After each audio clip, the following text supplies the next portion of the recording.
Joining us now to review some of the headlines of today's newspapers from around the world is Arise News great Malabite analyst, Emmanuel Efeni.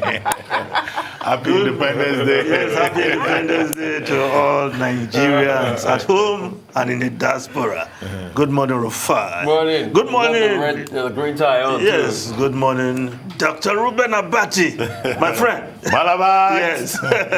Good morning, Victoria Tundu MK Abiola. Good You're back. morning. Yes. There couldn't have been a better day to promote equity, an authentic Nigerian fabric. I thought so. Yes, I'm looking forward to see you someday donning Asho Iluoke, also known as Ashoke, and Aqua Ocha of the Nyoma people. I'll make it happen. Yes. So I'm looking forward to that. And it's a good day to actually promote Nigerian indigenous fabric. We need to do more with those fabrics. Yes. Now let's start the review with this day, Nigeria's newspaper of record. The lead story, Buhari in independent message. Let's settle grievances without bloodshed. Says reckless utterances responsible for violence, loss of lives. Insists nation's unity not negotiable. Charges media on responsible reporting. Hints security closing in on sponsors of separatist agitators. Fingers National Assembly member. Others conditional lifting of Twitter suspension.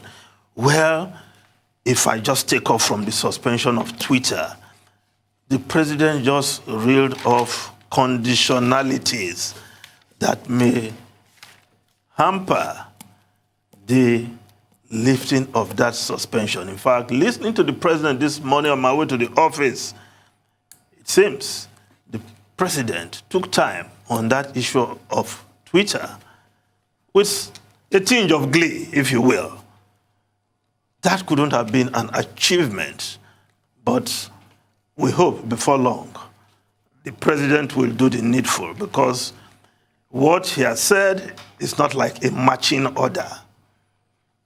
It's like, excuse me, it's like they'll keep on talking almost forever with Twitter. Well, also, other issues the president talked about. I just take two. In terms of food security, yes. He also talked about security, getting the Ministry of Agriculture to revamp the strategic grain reserve.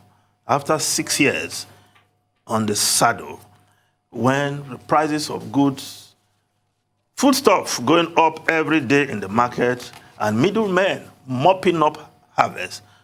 6 years into his administration, the president is planning to revive the strategic grain reserve.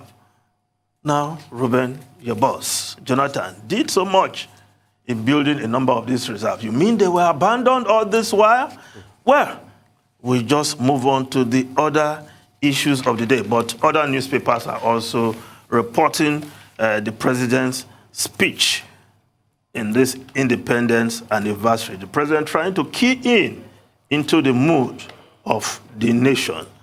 But again, let's look at what the Daily Sun is reporting. National Assembly member orders financing Kanu Igboho Buhari. Now, talking about those behind this separatists, as it were, the president and the presidency have been holding on to the list of Boko Haram sponsors all this while. Why are we just talking about only those supposedly supporting Igboho and Kanu? I think we should also unveil the sponsors, because some of their financiers have been jailed, of Boko Haram, they have been jailed in the United Arab Emirates. We should add them to the list, Mr. President, sir.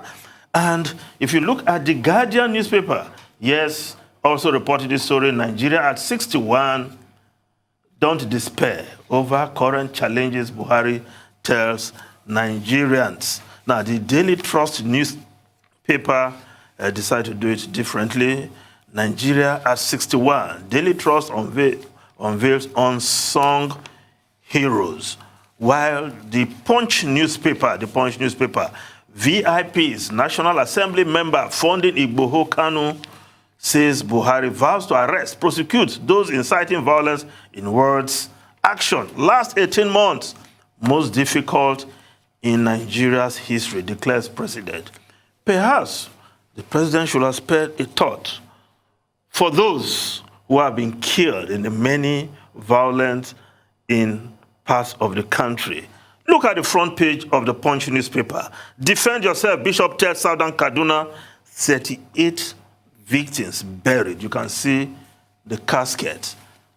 We should spare a thought for those who have been killed in many communal violence and still raging in many parts of the country, Kaduna and other places.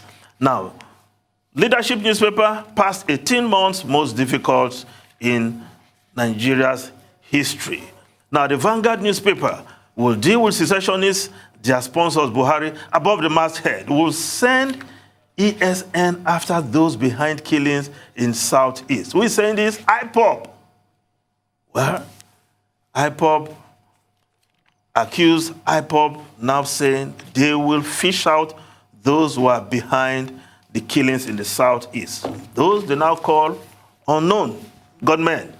Now, the Business Day newspaper, how flawed elections crippled democracy in Nigeria since independence. According to the Business Day, flawed elections overseen by 12 electoral chiefs remain a stubborn stain on the democratic history of Nigeria since independence.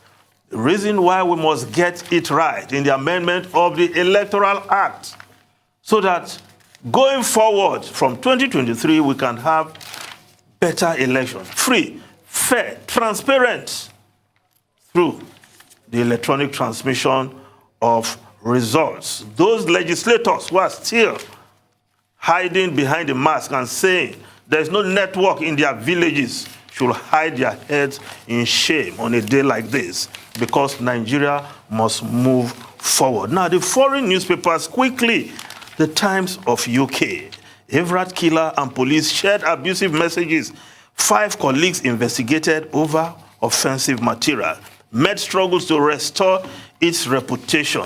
And of course, the Metropolitan Police Commissioner, Dame Cressida Dick, according to the Daily Telegraph, precious bond of trust has been damaged. True, the precious bond, I don't know how any woman will feel when she is flagged down by a male police officer in the UK after the gory tale of how these Wayne cousins killed Sarah Evgrad, and he has been sentenced to life imprisonment. But many are also calling for Dame Cressida Dick to step down because all this happened under a watch.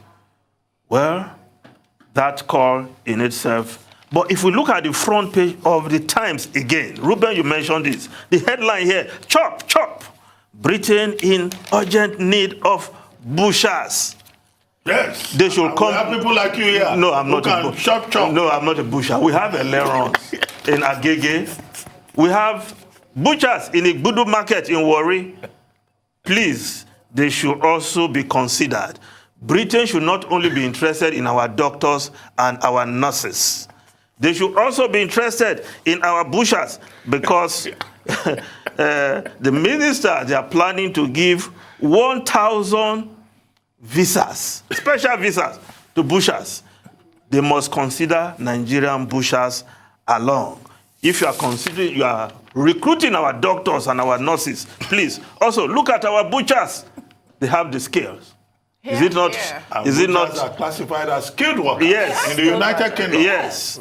And they will earn £37,000 per annum. You know what that will do to our diaspora remittances? Now let's look at the New York Laughing at Times. the expense of the British, right? No, they don't have enough. They don't have enough bushers. So we just want We to, can help them. yes, help them out. Not only our doctors will be helping them out. Now, the New York Times, fielding Democrats, delay vote on infrastructure bill. Yes, setback for Biden's agenda as liberals balk, but Congress averts a shutdown. That's quite a welcome development. Not totally averted. But at least for now. At least for now. Because that 18th of October threshold will still kick in very soon. So it's the Republicans trying to fight their way.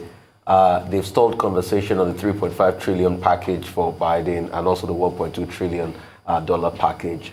But it just shows how politics. But it's surprising that it's a revolt among liberals, even within the Democrats, that seem to be shutting down. Seem to have run It's out of time. unfortunate. Yes, the Yeah. 1 million, Two quick 1 trillion. issues. Yeah. Yesterday with Reuters, I raised a point about the Central Bank of Nigeria launching the e-Naira and the protest by e-Payment Solutions Limited, a company incorporated in 2004. The Court of Justice Taiwo in Abuja has rejected the ex parte motion injunction put forward by that e-Payment Solutions to say that in the sovereign interest of Nigeria, the CBN can go ahead and launch the digital currency as proposed on October 4.